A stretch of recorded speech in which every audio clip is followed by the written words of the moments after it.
أعوذ بالله السميع العليم من الشيطان الرجيم. بسم الله الرحمن الرحيم. السلام عليكم ورحمة الله وبركاته. الحمد لله الذي أبان للعباد منهج التربية في القرآن المجيد، والصلاة والسلام على سيدنا محمد الذي بعثه الله لإصلاح وتأديب، وعلى آله وصحبه ومن تبعه إلى يوم الدين. رب اشرح لي صدري ويسر لي أمري واحلل عقدة من لساني يفقهوا قولي. أما بعد. Alhamdulillah, kita minta syukuran, kita panjatkan kepada Allah Subhanahu Wa Taala kerana Allah Subhanahu Wa Taala izinkan kita bersama-sama pada malam yang mulia ini, dan insya-Allah kita akan meneruskan perbincangan kita dalam fiqh muamalat daripada kitab Fiqh Manhaji. Kita telah sampai tajuk As-Salam. As-Salam maknanya tempahan. Kita dah bincang sedikit tentang baik salam, pentakrifannya dan sebagai rukunnya. Dan kita telah bincangkan pada bulan yang lepas, kita orang kaji secara pantas. Tempahan dalam fiqh muamalat ni ada dua. Yang pertama namanya baik salam, yang kedua istisna. Istisna. Jadi ada dua tempahan dalam Islam. Jadi kita dah bincang tentang baik salam ni. Baik salam adalah tempahan sesuatu barang yang kita tempah, diserahkan semua bayaran ketika menempah mestilah pada kadar yang tertentu. Tempahan itu mesti diketahui berapa, kalau ikut beratnya berapa, kalau sukatannya berapa, kalau bilangannya berapa, dan mesti diberitahu ketika tempahan itu bilakah waktu akan diserahkan tempahan tersebut. Dan kita dah bincang rukun-rukunnya. Kita dah bincang dua rukun. Yang pertama, dua orang yang berakad. Kita dah bincang dah. Sama seperti jual beli, melainkan dalam baik salam tidak ada masalah orang yang buta boleh menempah. Dan yang kedua, sewa. Kita dah kata dah, sewa ijab dan qabul, ada lafaz terima dan lafaz jual dan lafaz beli. Cuma ada tambahan sikit, berbeza dengan baik jual beli. Tempahan ini mestilah tidak ada hiar syarat. Tak boleh dia bagi syarat, saya dapat tempahan ni dalam tempoh 3 hari, kalau saya tak setuju saya nak pulangkan balik. Tak boleh. Itu tidak boleh berlaku dalam baik salam. Jadi hari ini kita akan masuk rukun yang ketiga. Rukun yang ketiga, Ra'sul Mal. Ra'sul Mal maksudnya harta yang kita guna untuk bayar. Untuk bayar. Maksudnya duit ataupun apa-apa yang dijadikan bayaran untuk tempahan. Jadi ada beberapa syarat Ra'sul Mal ni. Yang pertama, ayyakuna ma'luman lil'aqidaini qadran wa sifatan. Yang pertama, berapa bayarannya mesti diketahui. Kalau kita nak tempah satu, mesti diketahui kadarnya berapa dan sifatnya apa. Kita nak bayar dengan duit ringgit, berapa ringgit? Berapa ringgit harganya? Sifat duit tu apa? Ringgit ke, USD ke, dolar Singapura ke? Kita kena tetapkan sifatnya adalah ringgit. Bilangannya berapa? Kena bagi tahu berapa ringgit. Saya nak tempah harga berapa? Nak tempah harga berapa kena disebut ketika akad. Tak boleh, tak apalah nanti saya bagi tahu. Tak boleh. Dalam jual beli salam ni, tempahan ni, dia mesti sebut berapa ringgit. Saya nak tempah 100 kilo durian. Akan datang ni musim durian nanti. Saya nak tempah 100 kilo dengan harga RM10,000, contoh. Jadi kena sebut bilangannya berapa. Kalau dia nak bayar bukan selain dari duit, saya nak beli durian 100 kilo dengan 10 kilo gula, contohnya. Jadi kena sebut. Nak bayar, kalau bayar dengan bukan duit, kena bagi tahu jenis apa gula, contohnya berapa kilo gula. Jadi kita kena bagi tahu. Ikutlah sesuatu barang itu, barang itu disukat guna apa? Kalau disukat guna timbangan, kena bagi tahu timbangan lah. Kalau sukat guna liter, kena bagi tahu liter. Kalau dia sukat dengan bilangan, contoh macam jagung kan, orang tak jual jagung kilo, ada ke? Siapa pernah beli ada jagung sekilo? Ada? Tak ada. Biasa jagung ni tongkol.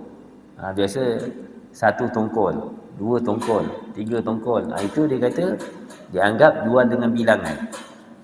Jadi kalau nak bayar durian tu dengan jagung berapa tongkol, maka ketika itu dia kena sebut berapa tongkol. Dan jenis jagung tu apa.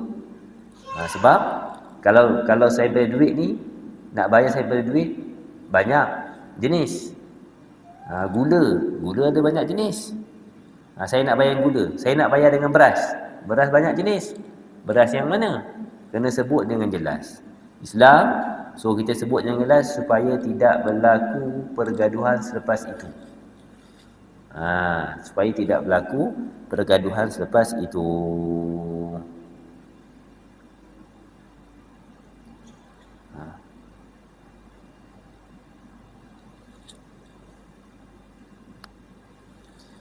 Kalau bayaran itu dibawa,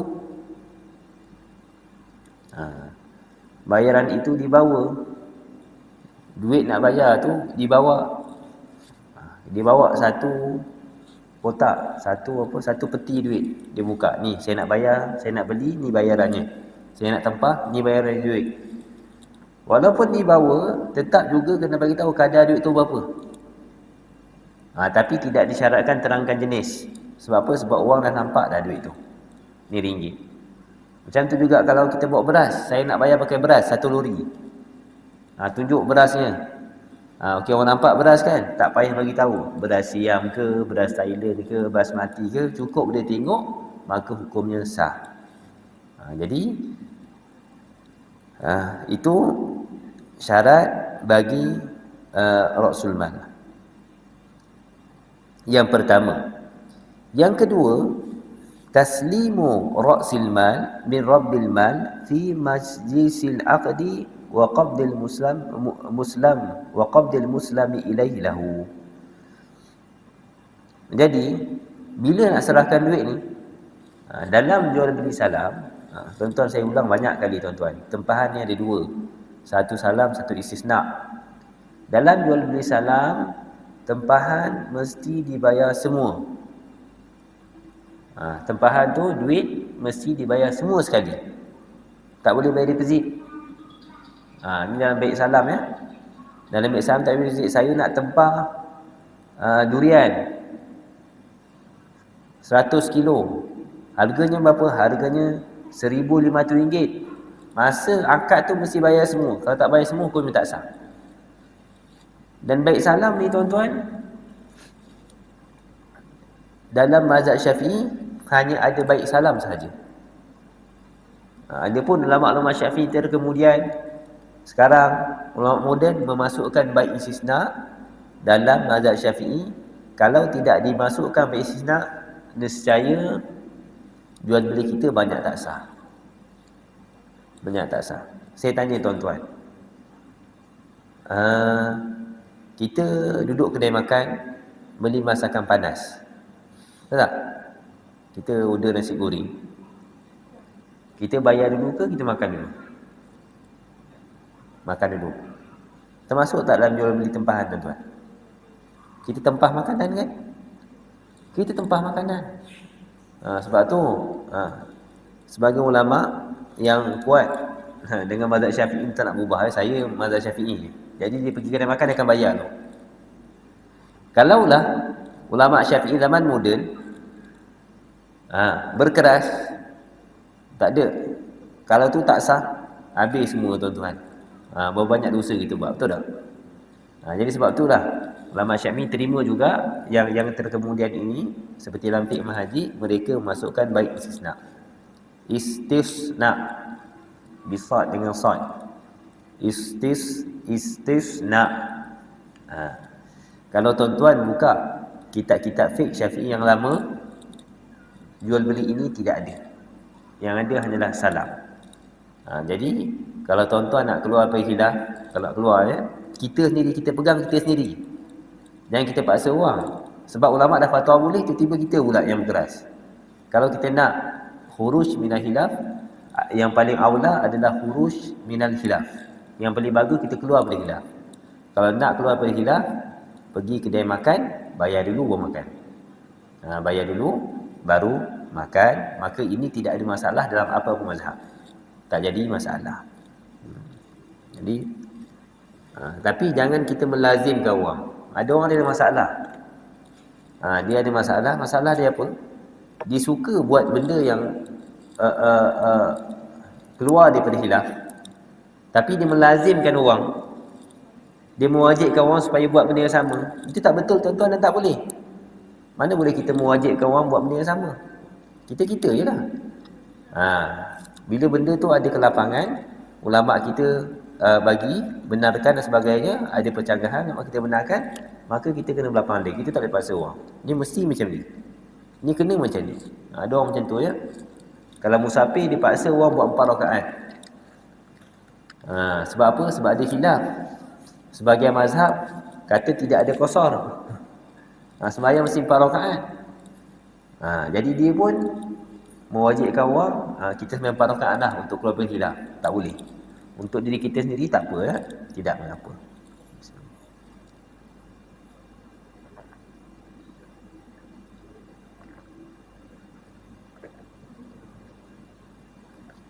Okey, baik.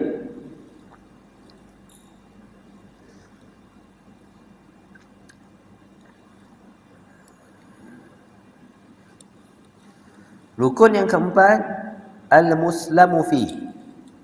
Al-muslamu fi, barang yang kita serahkan.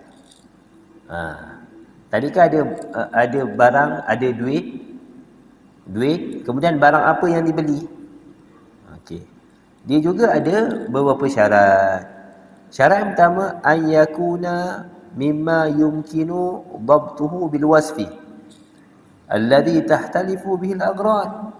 Dia mestilah barang yang boleh kita tentukan. Tentukan barang tersebut dengan menyebut sifatnya macam mana. Jadi barang tersebut mesti tertentu. Kita boleh tentukan. Jadi barang-barang yang tidak boleh tentukan, tidak boleh dimasukkan dalam jual beli salam. Seperti mana Sayyidina Abdullah, dia berkata, Abdullah bin Ubay, dia berkata, sungguhnya kami telah jual beli salam ini pada zaman Rasulullah sallallahu alaihi wasallam dan Abu Bakar dan Umar radhiyallahu anhuma. Kan, pada barang-barang seperti bali, kurma, zabib, kismis. Hadis sahih Bukhari. Jadi barang-barang seperti ini kita boleh tentukan. Maksudnya kat sini, kalau barang-barang yang tidak boleh tentukan, maka kita tak boleh buat tempahan. Saya ambil satu contoh ya. Kalau orang campurkan satu bekas tu, dia campurkan. Kan dicampurkan tepung beras, tepung jagung, contoh. Dan campuran itu tidak boleh ditentukan. Tepung beras, tepung jagung, kismis sikit, ada campur ya. Dia pun jual. Dia pun buka tempahan. Jadi barang seperti ini tidak boleh ditempah. Sebab apa boleh tidak ditempah? Sebab ada ketidakpastian. Kandungannya tidak pasti. Tapi kalau kandungannya dipastikan, ni kismis 10 gram, ni 10 gram, yang ni 15 gram, tidak mengapa. Tapi kalau campuran itu tidak boleh dipastikan, maka tidak boleh dibuat tempahan. Nak tempah mesti barang yang pasti.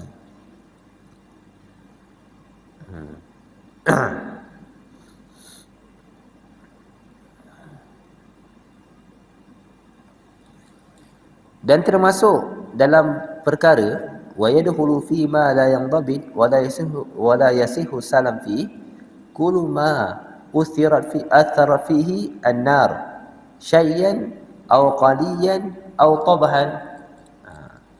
Termasuk benda yang jadi tak pasti ni, setiap benda yang disentuh oleh api, sama ada dengan cara kita goreng ke, kita masak ke, atau kita panggang. Jadi kalau dah termasuk dalam bab ni tuan-tuan, makanan boleh tak kita tempah? Dalam baik salam tak sah tuan-tuan ya. Tak sah. Jadi sebab tu ulama-ulama kemudian membahaskan bab tempahan yang lain yang ada dalam bab lain, iaitu istisna. Sebab semua disentuh oleh api, betul tak? Kita pergi kedai ikan, lepas goreng itu, tuan-tuan pasti ke beratnya berapa? Tak pasti. Tak pasti. Kita nak tempah ikan tu, nak tempah ikan goreng. Nak tempah ikan goreng, jadi tak pasti. Bila tak pasti, maka asal hukumnya tidak sah kalau ikut jual beli salam. Sebab apa? Sebab tak boleh ditentukan berapa. Secara pasti tak boleh tentukan berapa beratnya, berapa sukatannya. Namun begitu, dalam bab istisna dibenarkan, tidak mengapa ya. Saya suka kalau kita bincang bab ni, kita sebut istisna. Sebab takut orang bawa benda yang salah bila balik rumah. Oh, punya kita sekarang dah rosak, banyak benda haram kita buat. 1, 2, 3. Sebab bab istisna lepas ni, malam ni datang, 2 minggu lagi dia tak datang. Jadi takut ada masalah ya. Jadi kita kaitkan insya-Allah. Seterusnya, syarat seterusnya, tidak boleh bercampur dengan jenis-jenis yang berbeza. Macam kita kata tadi, yang dikatakan tidak boleh bercampur ni kalau percampuran itu tidak tertentu kadarnya berapa. Tak tahu. Contoh dalam kitab ni kata contoh minyak wangi. Minyak wangi kan, ada berapa jenis minyak wangi? Kasturi, lagi apa?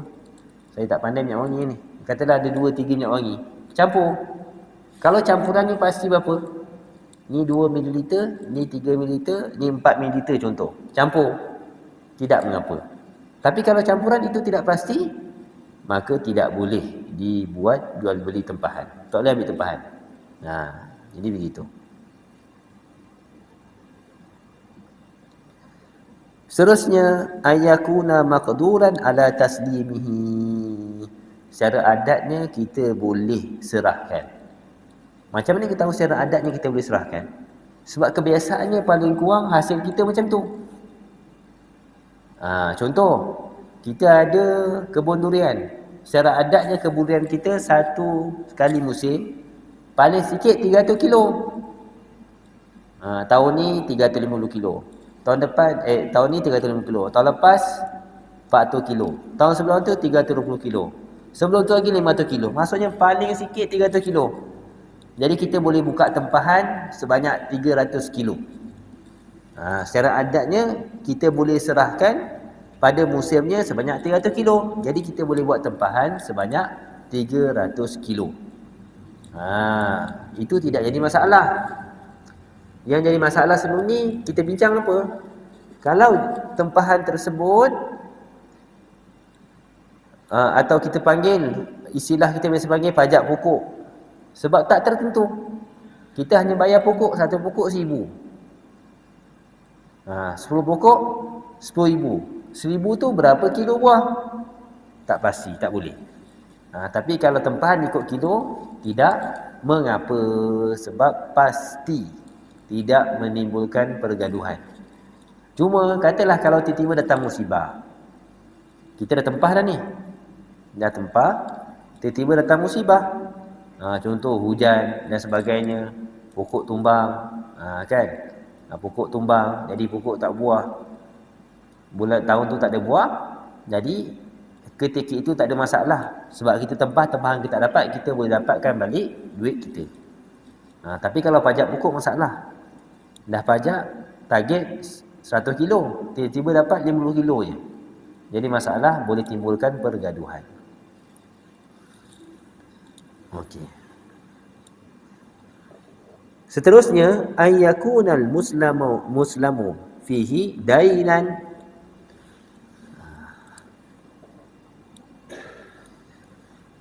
Mestilah barang tempah tu dalam bentuk hutang. Maksudnya bukan barang yang kita dapat sekarang. Kalau kita bayar terus dapat, itu tak dinamakan salam. Itu namakan jual beli. Kita bagi duit, dapat barang. Itu jual beli.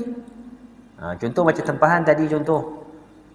Contoh, kita beli makan, pergi kedai makan, kita bayar dulu, tunggu jap, kejap lagi dapat makanan. Bukan dapat terus. Bukan dapat terus, lagi 15 minit pun dapat. Jadi itu dikira sebagai tempahan. Okey.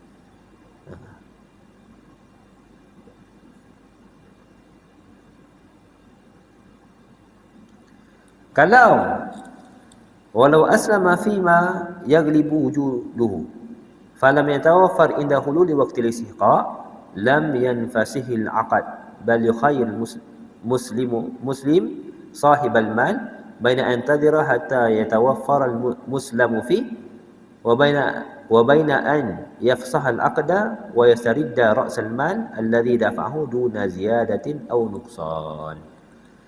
Kalau barang yang kebiasaannya ada, sebab tu salam ni bukanlah satu batu kita pasti, kan? Cumanya kebiasaannya, adatnya ada. Barang tu pada musim-musim tertentu dia akan ada. Jadi kalau barang itu tiada, tidaklah automatik terfasah jual beli salam tersebut. Contoh, ada nelayan nak ke laut. Kita tahu sekarang ni musim ikan selam, ikan kembung. Sekarang ni musim tuan-tuan. Saya pergi JT tengok. Sekali bawa 30 kilo, 40 kilo, banyak ya. Banyak. Sekarang tengah musim. Jadi kalau kita tempah kembung 10 kilo, biasanya setiap hari dia bawa waktu macam ni banyaklah. Kadang 50 kilo. Tapi hari tu tak ada. Hari tu tak ada ikan kembung, tak cukup. Kan bila nelayan tu sampai ke JT, dia kata minta maaf lah, tak ada. Tidak semestinya terbatal akad tersebut. Tak. Tak mestinya terfasah. Masuk fasah ni dia kena pulangkan balik duit kita. Tak. Bahkan kita sebagai orang yang menempah, kita mempunyai pilihan sama ada kita nak batalkan akad tersebut atau kita nak tangguhkan. Tak apalah, tunggulah esok pula macam mana.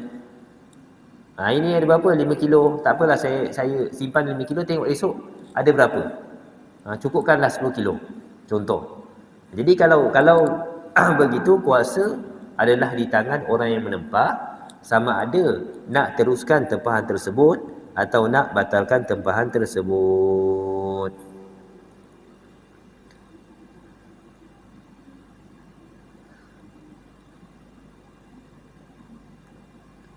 Okey.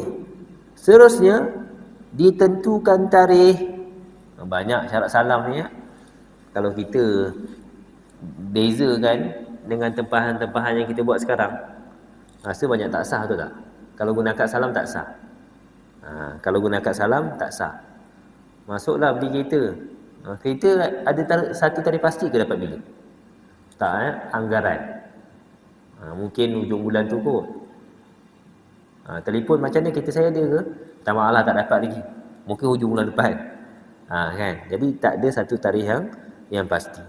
Sedangkan kalau ikut asal dalam jual beli salam ni, mesti ditentukan tarikh ketika mana kita nak serahkan barang tersebut. Kena bagi tahu bila. Akad ni pada tarikh sekian, nak serah tu bila? Pada awal Februari tahun depan contohnya. Jadi kena diserahkan pada hari tersebut. Dan yang terakhir, syarat bagi barang yang diserahkan, mesti ditentukan tempat penyerahan itu di mana. Sebab apa tuan-tuan? Tempat pun kena bagi tahu.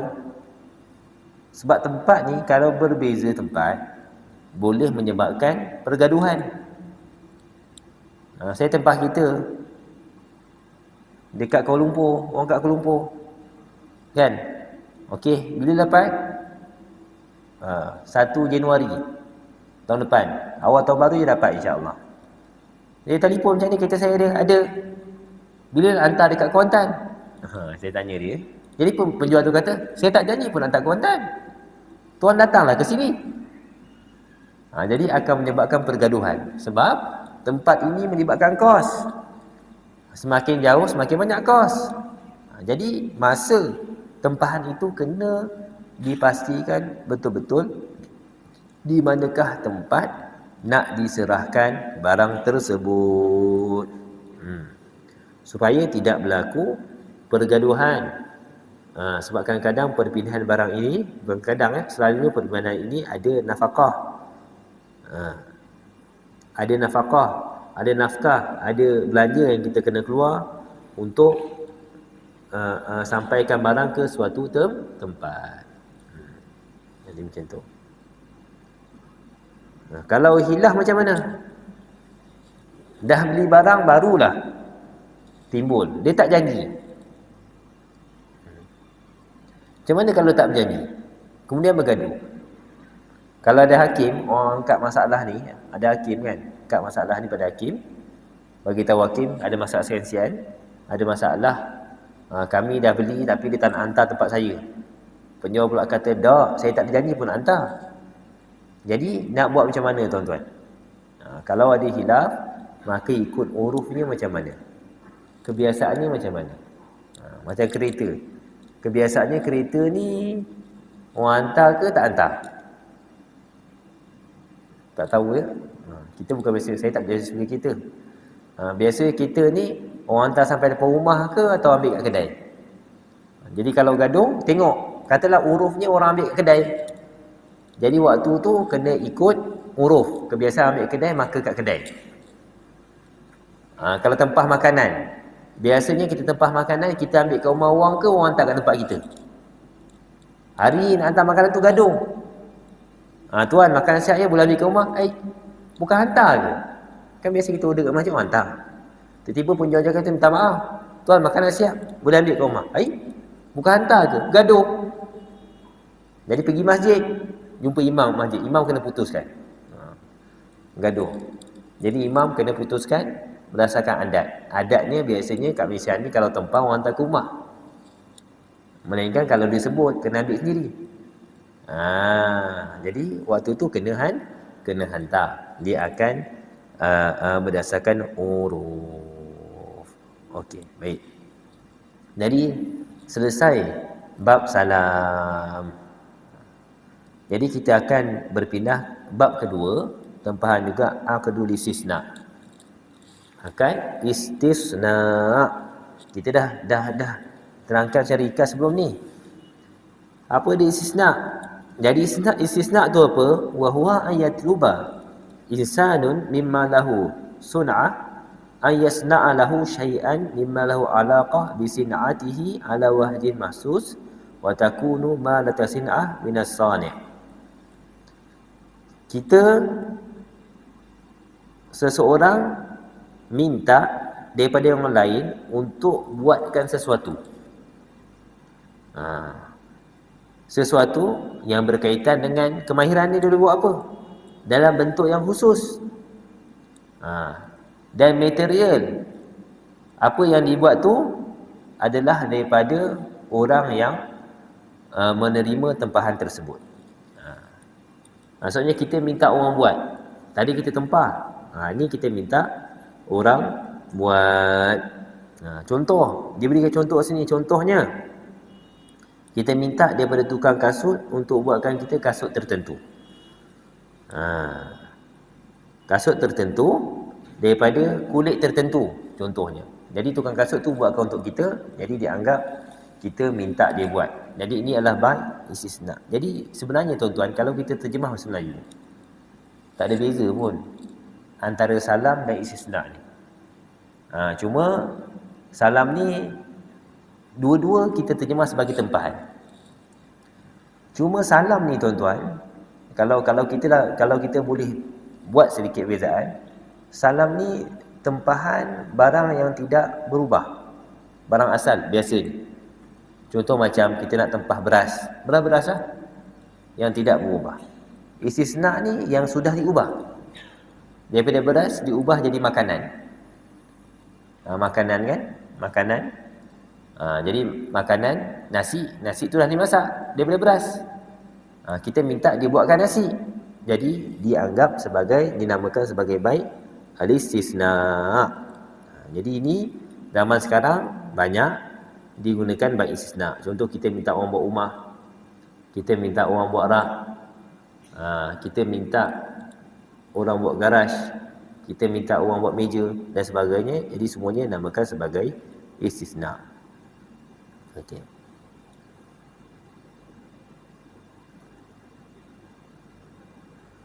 Dia kata sini, tengok. Inna hadzal aqda mawdi'u ikhtilaf ladai fuqaha. Jadi dia kata akad ini ada perbezaan di antara fuqaha.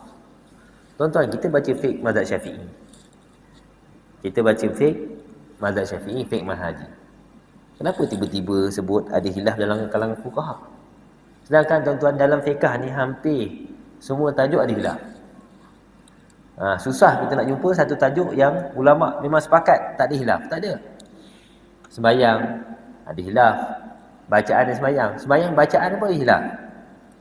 Apa bacaan yang wajib? Al-Fatihah tu wajib baca bismillah ke tak wajib bismillah? Wajib baca Al-Fatihah ke atau wajib baca sebahagian daripada Al-Quran? Khilaf. Tapi kita tak nampak pengarang disebut benda ni. Ada khilaf dalam kalangan ulama. Tapi dalam bab ni dia sebut ada khilaf dalam kalangan fuqaha. Maksudnya kat sini secara ringkasnya dia nak bagi tahu pada kita secara tak langsung, masalah ini bukan asalnya dalam mazhab Syafi'i. Ulama Syafi'i tak dibenarkan, seolah-olah dia gambarkan macam tu. Ulama dalam mazhab Syafi'i tak ada bai istisna, tapi ada khilaf dalam kalangan fuqaha. Jadi kita terima bab ni, kita masukkan dalam kitab ni sebab ada khilaf dalam kalangan fuqaha. Okey.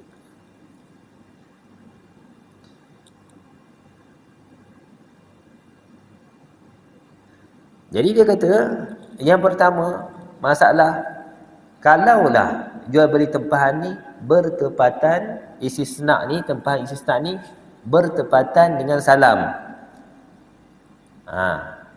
Barang yang dibeli tu boleh ditentukan. Contoh barang yang tidak perlu kepada api untuk buat. Macam meja. Meja tak perlu pada api. Kan? Kita potong kayu sebagainya, masukkan skru jadi meja. Cat jadi meja. Dan dia tertentu. Meja ni satu besar macam ni, kita ditempah 5 besar macam ni. 1, 2, 3, 4, 5 sama saiz, sama. Semua sama. Roda sama. Jadi bila dia tertentu, kan kita boleh pastikan, boleh tentukan berapa. Kan bentuk dia tertentu. Sukat kita boleh sukat, macam meja ni kita sukat 1, 2, 3 bertepatan dengan akad salam, maka tidak ada masalah. Tidak ada masalah. Jadi kita kata hukumnya sah. Kalau diikut kesesuaian akad salam, maka tidak ada masalah dalam kalangan ulama. Dalam kalangan fuqaha tidak menjadi masalah.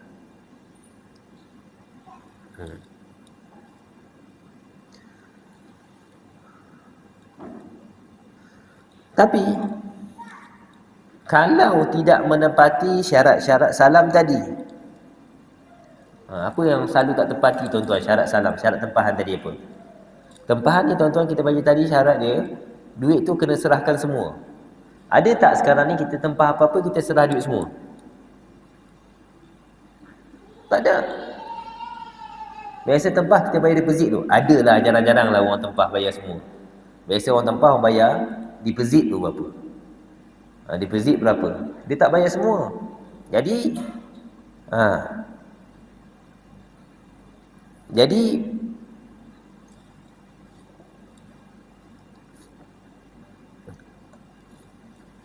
akad seperti ini tidak sah mengikut mazhab Syafi'i. Jadi kata bahwa ghairu sahihin inda Syafi'iyah rahimallahu taala. Dari sudut ulama fuqaha mazhab Syafi'i, maka tidak sah. Bayar deposit tu dah sampai barang mau bayar semua, maka hukumnya tidak sah. Akan tetapi ulama-ulama Hanafi mengatakan sah jual beli tersebut sebab uruf manusia biasa macam tu. dan kita berhajat kepada perkara tersebut. Tuan-tuan, sebab apa ya? Dalam fiqh muamalat ni banyak pandangan mazhab Hanafi yang diamalkan zaman sekarang berbanding dengan mazhab Syafi'i. Sebab apa ya?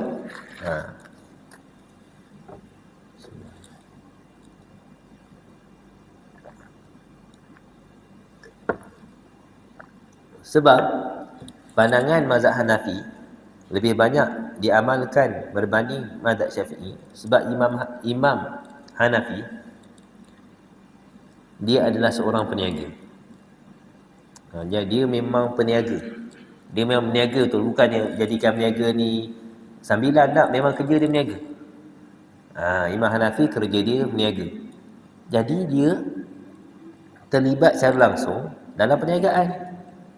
Jadi sebab tu bila hukum hakam dengan dalam perniagaan ni, Imam Hanafi dia lebih mudahkan. Sebab apa? Sebab dia lebih nampak masalah tu kat mana, sebab dia terlibat dalam bidang tersebut. Jadi fatwanya lebih mudah dan lebih sesuai.